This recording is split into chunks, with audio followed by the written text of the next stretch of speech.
The Galactic Council's emergency session had been running for 6 rotations now, and frankly, I was getting tired of listening to the same panicked babbling from species that supposedly conquered their home systems millennia ago.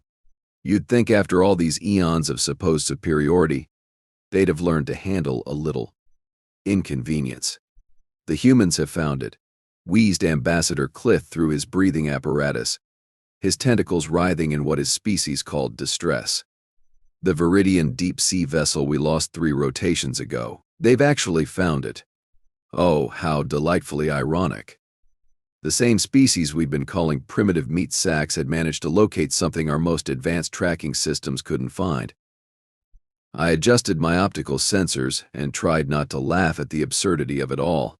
"Calm yourself, Clith," I said, my voice carrying that particular tone that made lesser species uncomfortable. "It's just a small research vessel. What could they possibly learn from some basic equipment?" The silence that followed was telling, very telling indeed. "You didn't tell them about the cargo, did you?" My voice dropped to what humans might call a whisper, though it probably sounded more like grinding metal to their ears. Captain Zara Voss stood at the edge of the research platform, watching the deep-sea recovery team work their magic 2 miles below the surface. The Pacific Ocean stretched endlessly in all directions, its surface deceptively calm despite the storm of activity happening in its depths. "Dr. Martinez, what's the status on the object?" she called out, her voice carrying the authority of someone who'd spent 20 years commanding naval operations. Elena Martinez looked up from her cluster of monitoring screens, her dark eyes wide with excitement. "Captain, you're not going to believe this. The sonar readings are, well, they're impossible." "Impossible how?"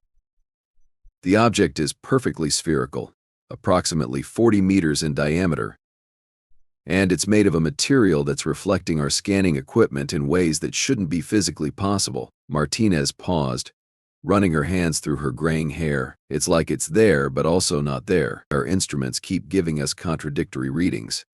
Captain Voss walked over to the main display screen, where a 3-dimensional representation of the mysterious object rotated slowly. It looked almost organic, with what appeared to be flowing patterns across its surface. "How long has it been down there?" she asked. "Based on the sediment analysis, maybe 3 to 4 months. But here's the really strange part." Martinez hesitated, glancing around at the other team members. "There's absolutely no signs of corrosion, no marine growth, nothing. It's like the ocean is avoiding it." Dr. James Wright, the team's marine biologist, joined the conversation. "I've been monitoring the local ecosystem since we arrived. There's a perfect circle of about 50 meters around the object where absolutely nothing lives. No fish, no plankton, no bacteria. It's a dead zone." "Dead zone? Dead zone?" Captain Voss raised an eyebrow. "That's not exactly reassuring." "Actually, it's not dead," Wright corrected himself. "It's more like respectful distance.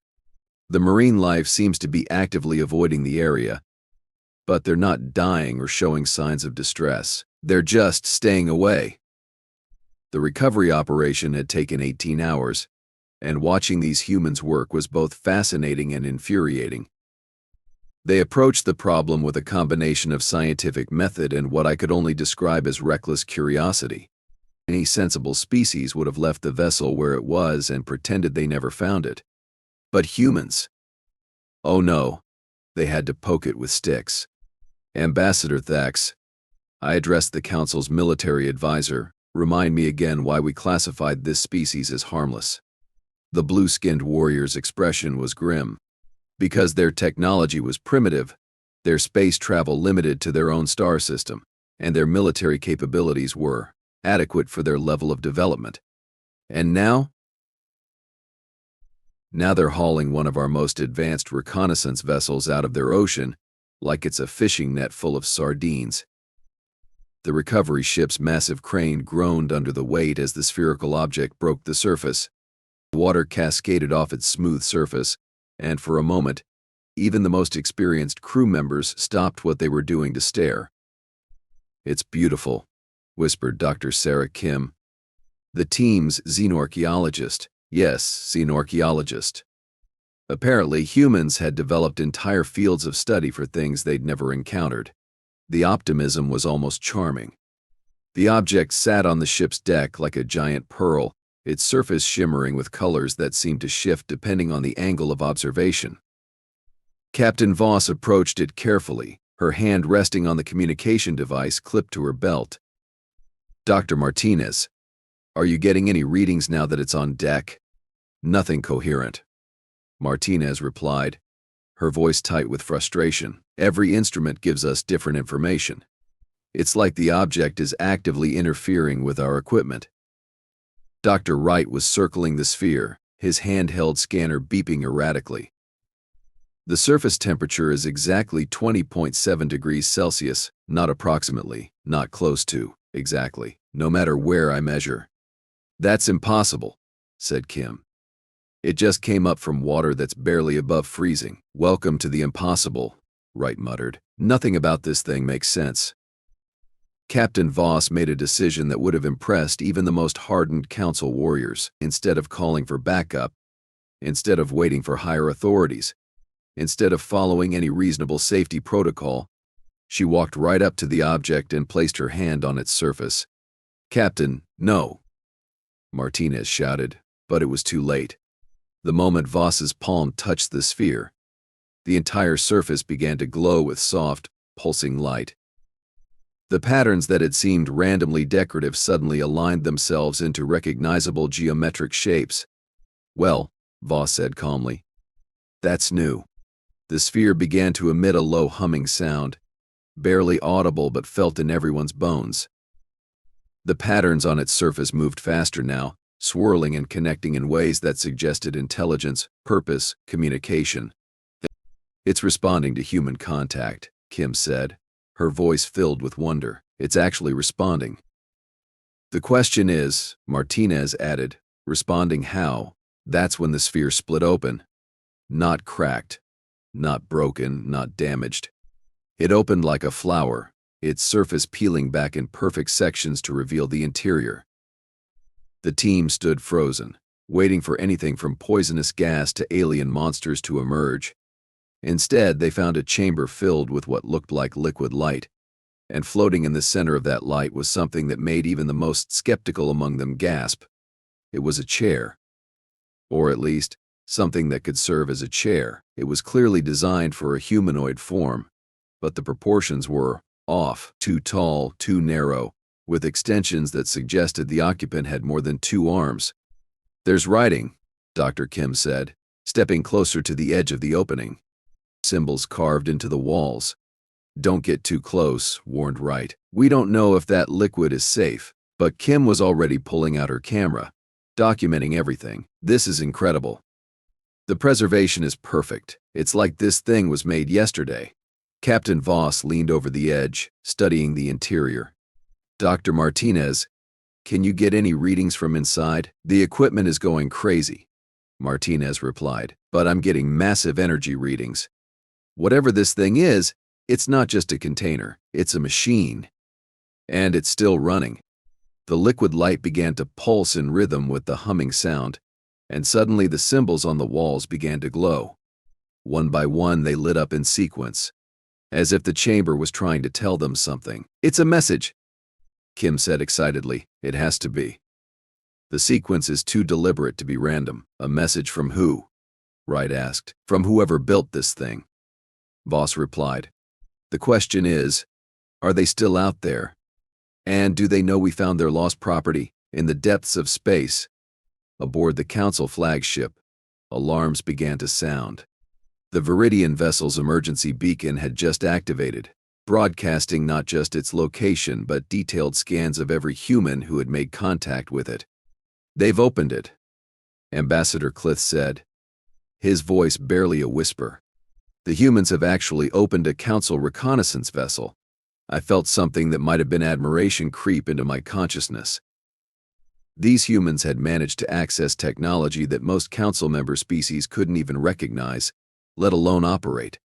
"What are your orders, Commander Vex?" asked Captain Thex. "Pay." I studied the incoming data, watching as the humans examined our equipment with the same casual curiosity They might show a new species of fish.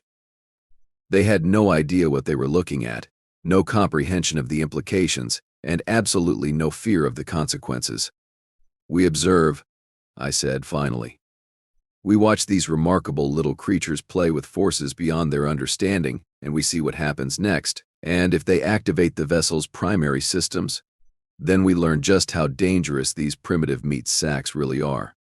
Back on the recovery ship, Dr. Kim had managed to decode part of the symbol sequence. "It's a star map," she announced. "These symbols represent stellar coordinates." "Coordinates to where?" asked Captain Voss. "If I'm reading this correctly," Kim paused, double-checking her calculations. "To here. To Earth. This isn't just a random artifact, it's a probe, and it was specifically sent to study us." The implications hit everyone simultaneously. They weren't just looking at alien technology, they were looking at evidence that someone out there had been watching them, studying them, learning about them. "How long?" Wright asked quietly. "Based on the stellar positions shown in the map, I'd estimate this probe has been collecting data about Earth for at least 6 months. Captain Voss felt a chill run down her spine. "What kind of data?" As if in response to her question, the liquid light began to swirl more rapidly, and new symbols appeared on the chamber walls. These were different from the star map, more complex, more detailed. "Oh my God," Kim whispered. "These aren't just symbols, they're records. Detailed records of human activity, human technology, human behavior. They've been watching us," Martinez said, her voice tight with tension. "Someone out there has been studying us like we're specimens in a laboratory." The humming sound grew louder, and suddenly the chair in the center of the chamber began to rotate. As it turned, holographic displays materialized around it, showing images that made the entire team step back in shock. Cities. Human cities, viewed from orbit. Military installations. Communication networks. Population centers. All recorded in perfect detail, all cataloged with the precision of a species that had been observing humanity for months without being detected. "We need to report this," Wright said. "This is way beyond anything we're equipped to handle." But Captain Voss was staring at the displays with the expression of someone who'd just realized the full scope of what they'd stumbled into. "Report it to who?" "Dr. Wright. Who do you call when you discover that aliens have been watching us, studying us, preparing for, what, contact? Invasion?" The sphere's humming reached a crescendo, and suddenly every electronic device on the ship began to malfunction. Communications went dead, navigation systems failed, and the ship's engines stopped responding. "We're dead in the water," Martinez reported. "Everything's offline." "Not everything," Kim said, pointing at the sphere. "It's still working perfectly." As if to prove her point, the liquid light began to pulse in a new pattern, and the holographic displays shifted to show something that made everyone's blood run cold. A fleet. Dozens of ships, similar in design to the sphere but massive in scale, positioned at the edge of the solar system, and they were moving toward Earth. "Ladies and gentlemen," Captain Voss said quietly, "I don't think we're dealing with a lost probe anymore. I think we just found an advanced scout for an invasion force." The sphere's humming stopped abruptly, leaving the ship in absolute silence. Then, with a sound like breaking glass, every holographic display vanished, and the chamber began to close. "No, wait," Kim shouted, lunging toward the opening. "We need to document this, we need to understand." But the sphere had already sealed itself, returning to its original form, as if nothing had happened. The only evidence of what they'd seen was the memory of it, and the dead electronics throughout the ship. "Well," Captain Voss said, "this is going to be an interesting report. From my position aboard the Council flagship, I watched the humans' reaction with something approaching respect. They'd seen our fleet, understood the implications, and their first instinct wasn't to panic or run, it was to document, to learn, to prepare. "Commander," Captain Thick said, "the reconnaissance vessel has transmitted full biological and technological data about the humans. The Council is requesting immediate action." "What kind of action?" "Bet, standard first contact protocol. Isolation, study, eventual integration into the Council hierarchy. I studied the data streaming in from the probe.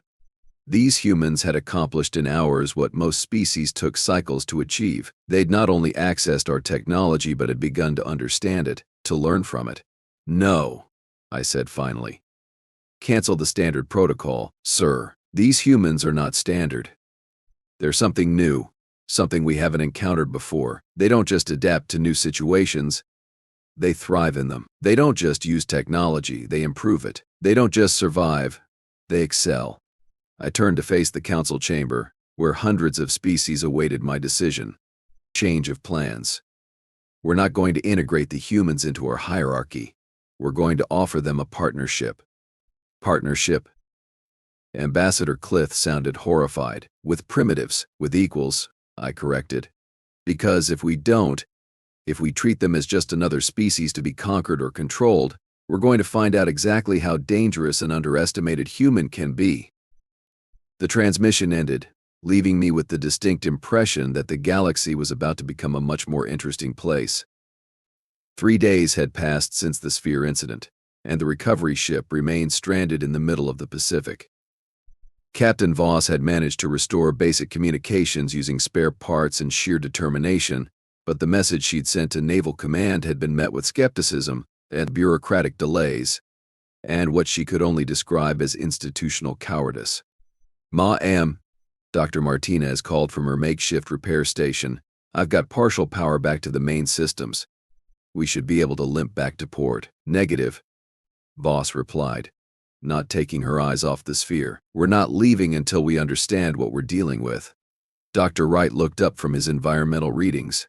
"Captain, with respect, we already know what we're dealing with. We're dealing with something way above our pay grade. Exactly why we can't run away." Voss shot back. "If there's a fleet coming, Earth needs to know everything we can tell them about alien technology, alien intentions, and alien capabilities."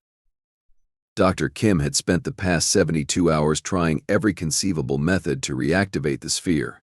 She'd tried electromagnetic pulses, temperature variations, sound frequencies, and even playing classical music at it. Nothing worked. "Station, it's like it's sleeping," she muttered, running her hands along the smooth surface. "All that technology, all that information, and it's just waiting." "Waiting for what?" asked Martinez. "That's the million-dollar question, isn't it?" Unknown to the humans, their every action was being monitored by not just the Council fleet, but by 3 other galactic powers who had been tracking the situation with growing interest.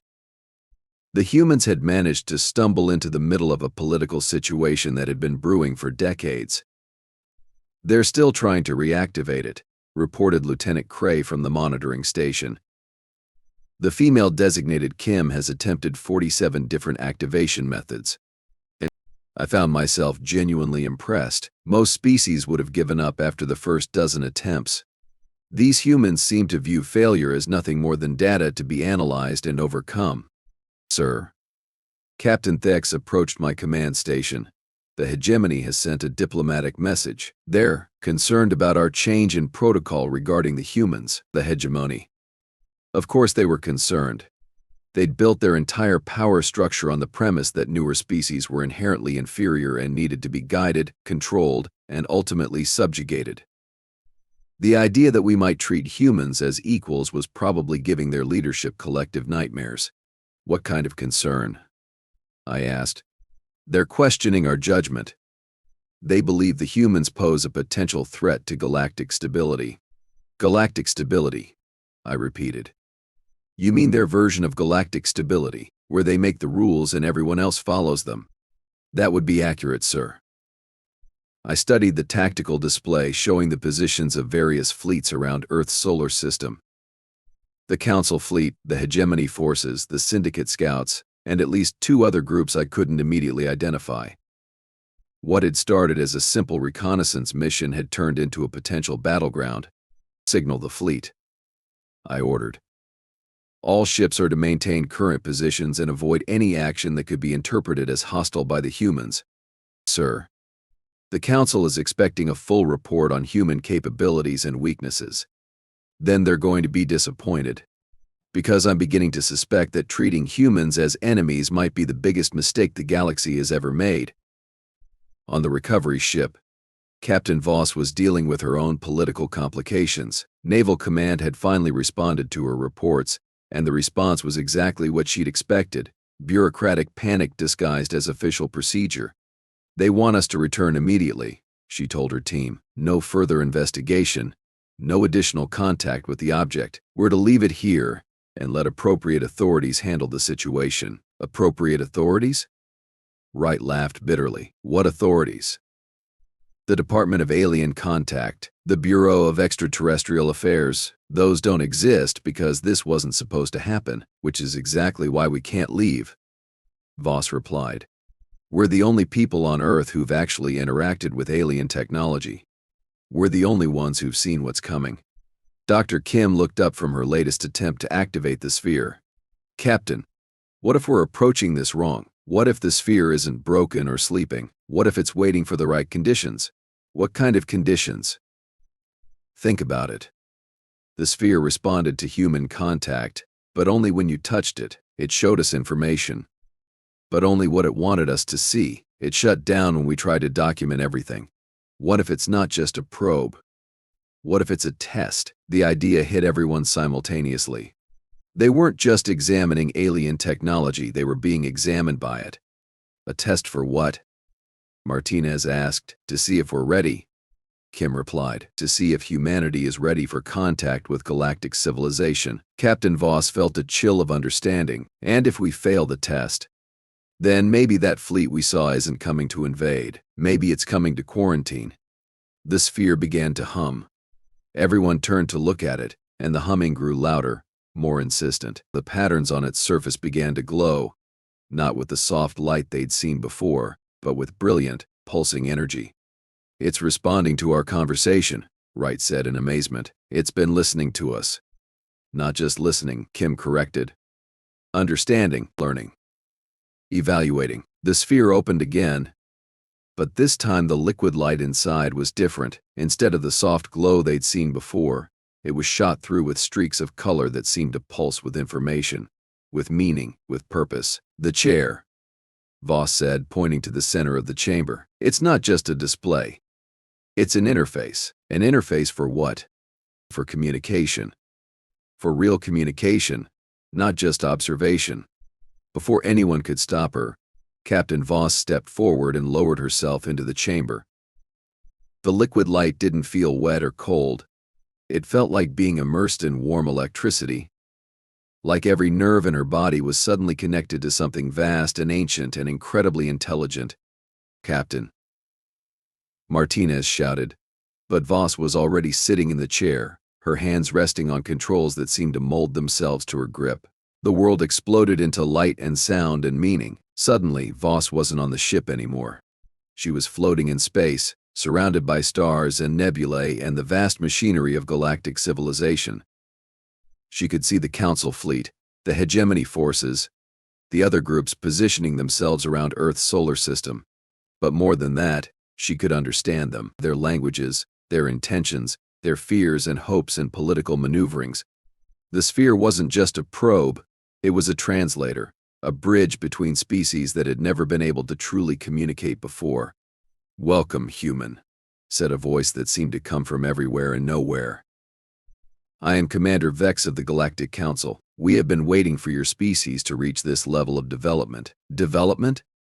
Voss found she could speak, though she wasn't sure if she was using her voice or her mind. You've been watching us, studying us like laboratory animals. We have been protecting you, Vex corrected. Your species shows remarkable potential, but potential without wisdom is dangerous. We needed to understand what kind of people you are before we could decide how to proceed. And what kind of people are we? There was a pause, filled with what might have been amusement, that remains to be seen. Your reaction to our probe has been illuminating. Most species either flee in terror or attempt to weaponize what they don't understand. You chose to study, to learn, to communicate. Some of us did. Others wanted to run away or call in the military. Yes, but you are here. You chose to take the risk, to make the contact. That tells us something important about human nature. Around them, The holographic displays showed the various fleets maneuvering around Earth. All those ships, Voss said. Are they here to invade us? Some are here to protect you. Others are here to prevent you from becoming a threat. The hegemony believes that young species should be controlled, guided, limited in their development. The syndicate sees you as potential resources to be exploited. The council believes in allowing species to find their own path. And what do you believe? I believe that humanity is about to change the galaxy in ways that none of us can predict. The question is whether that change will be beneficial or catastrophic. Voss felt the weight of responsibility settling on her shoulders. What happens now? Now you choose. We can offer your species membership in the Galactic Council, with all the benefits and responsibilities that entails, or we can leave you alone to develop at your own pace, with no interference from any galactic power. And if we choose membership, then you join a community of thousands of species, each contributing their unique perspectives and capabilities to the greater good. You gain access to technologies and knowledge that would take your species millennia to develop on your own. And if we choose isolation, then you remain as you are, protected from outside interference, but also cut off from the greater galactic community. You would be safe, but you would be alone. Voss considered the options, weighing the risks and benefits. What would you recommend? I would recommend that you not make this decision alone. This choice belongs to all of humanity, not just to one person. How do we make that happen? We arrange a formal first contact. Representatives from the council meet with representatives from your species. We share information, discuss possibilities, and work together to find a path forward that benefits everyone. And the other fleets, the hegemony and the syndicate, they will follow council protocol, or they will face the consequences of interfering with a developing species without authorization. Voss felt a surge of hope mixed with apprehension. You'd protect us? We would protect your right to choose your own destiny. Whether you need protection from external threats, that depends on the choices you make.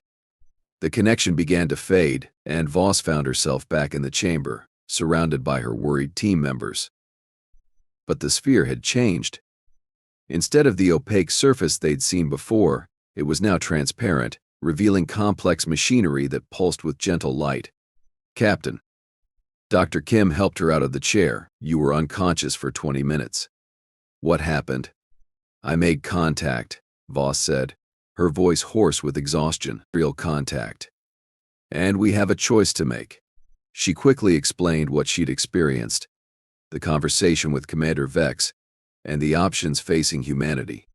The team listened in stunned silence. So, what do we do? Wright asked. We do what humans do best, Voss replied. We take the leap. 3 hours later, the sphere transmitted a message that was received by every government, every military organization, and every major communication network on Earth. The message was simple, direct, and impossible to ignore. Greetings, people of Earth.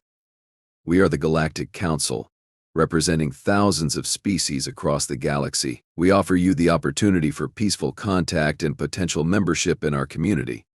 If you are interested in learning more, please respond through the communication device you have recovered from our probe. We await your decision.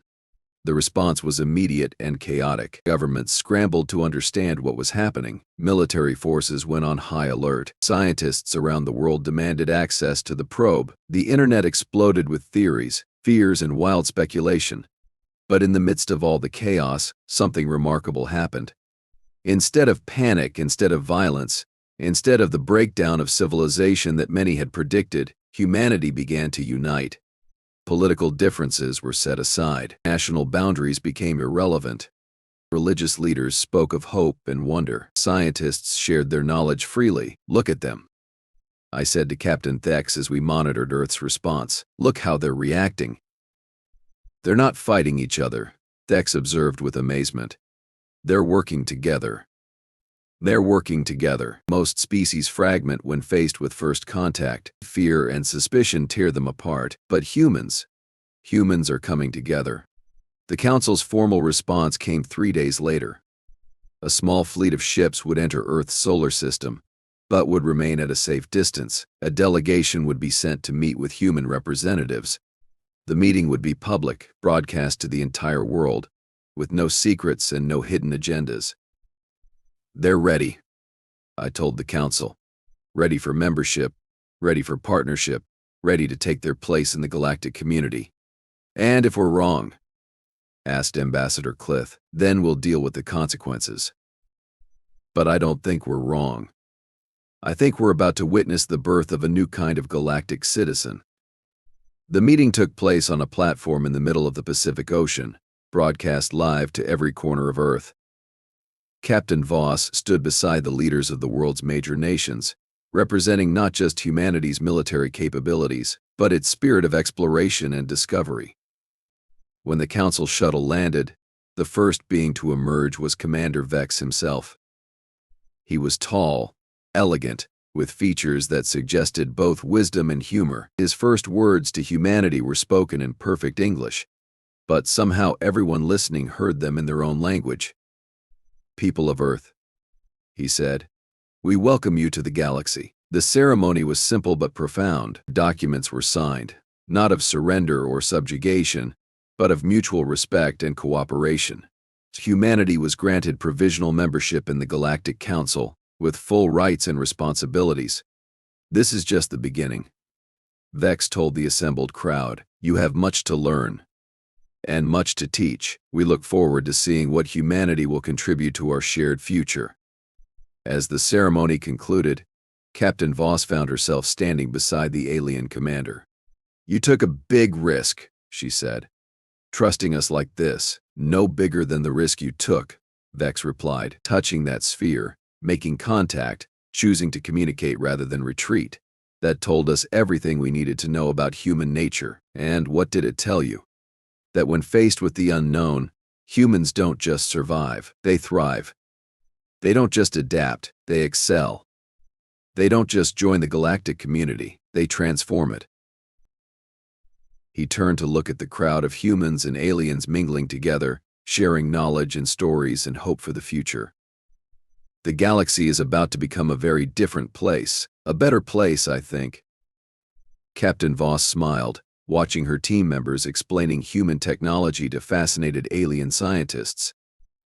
"I think you're right." In the years that followed, humanity's integration into galactic society exceeded everyone's expectations. Human innovation revolutionized countless technologies. Human diplomacy helped resolve conflicts that had lasted for millennia. Human art and culture enriched the lives of billions of beings across the galaxy. But perhaps most importantly, humanity proved that first contact didn't have to be about conquest or submission. It could be about partnership, cooperation, and the shared wonder of exploring the infinite possibilities of the universe. The sphere that had started it all was eventually returned to the Council, but not before human scientists had learned everything they could from it. Their final report concluded that the probe had been far more than a reconnaissance device. It had been a test, a teacher, and ultimately a bridge between two very different forms of intelligence. Humanity passed the test, the report concluded, but more than that, they redefined what it means to be ready for galactic citizenship. They showed us that the universe is big enough for everyone, and that the greatest adventures are still ahead of us. And in the depths of space, on council ships and hegemony stations and syndicate bases, a new phrase entered the galactic vocabulary. When faced with impossible odds, when confronted with challenges that seemed insurmountable, beings across the galaxy would pause, consider their options, and then say, "What would a human do?" The answer, more often than not, was exactly what the galaxy needed.